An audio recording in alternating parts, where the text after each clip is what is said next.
You know, Kaine, you earlier mentioned that you and the whole family were being investigated. That's SOP, standard operating procedure. When someone goes missing, the first place police look, as they should, is at the family members, particularly the male members. Statistically, that's typically who did it. Tell me about being the target of an investigation yourself while your son is missing. What was that like? The only way I can describe it is it was something that that I needed to do.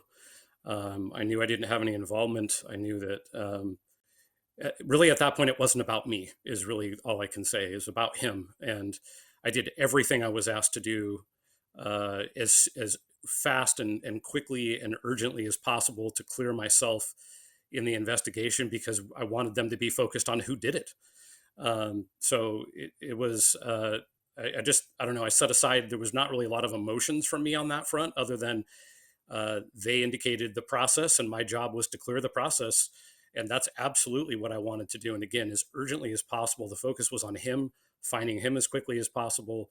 It really didn't have to do with me as far as how I felt about what was happening. It was just what I needed to do as his parent to help him get recovered as early as possible. So it was basically my mission to do every and anything asked to clear that process and continue to move forward. So it was a lot less about emotion at that point. I know I described the first couple, like 24 to 48 hours, just being kind of unresponsive unless I was being interviewed with investigators, crying and all that stuff. And as we started to get further into the process, I kind of had to set that aside and become more focused on the what needed to be done, the tasks that needed to be done, and not being emotional about how I felt at that particular point in time. I missed him.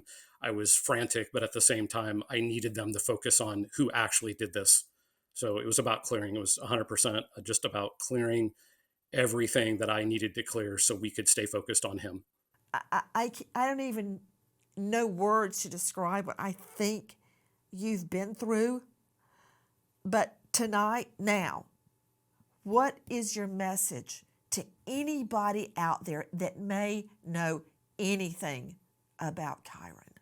Well, first and foremost, Kyron, if you're still out there, we're still looking for you. So I will always lead with that. No one's given up.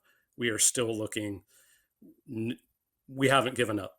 We love you. We miss you. We are still active. The investigation's active. We're still looking. To everyone out there,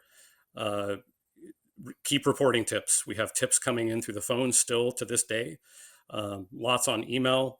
There's a website that I'm sure that you guys will have the information for, that the sheriff's office has put up now, in addition to the one that we've put up for the past 14 years. They recently put up a new one that gives a rough timeline.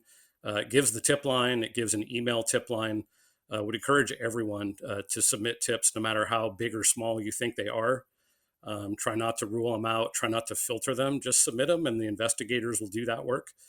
But urge anybody who feels that they witnessed anything, no matter how long ago it was, to submit that information through the tip line. And again, don't try to filter it out. Don't try to vet it for yourself. Pass it along. So I would highly encourage that. The other thing is there are age progressed photos on the website. There's, I think, the original and 3 others.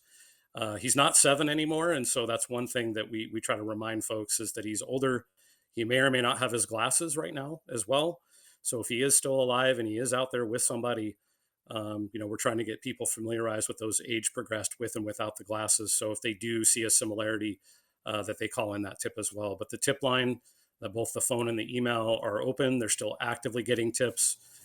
Please continue to submit them as much as you can. We're showing those age progressed photos from our friends at National Center for Missing and Exploited Children.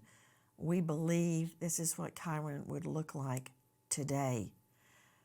You can, of course, call NICMA or 1-800-THE-LOST. 1-800-THE-LOST.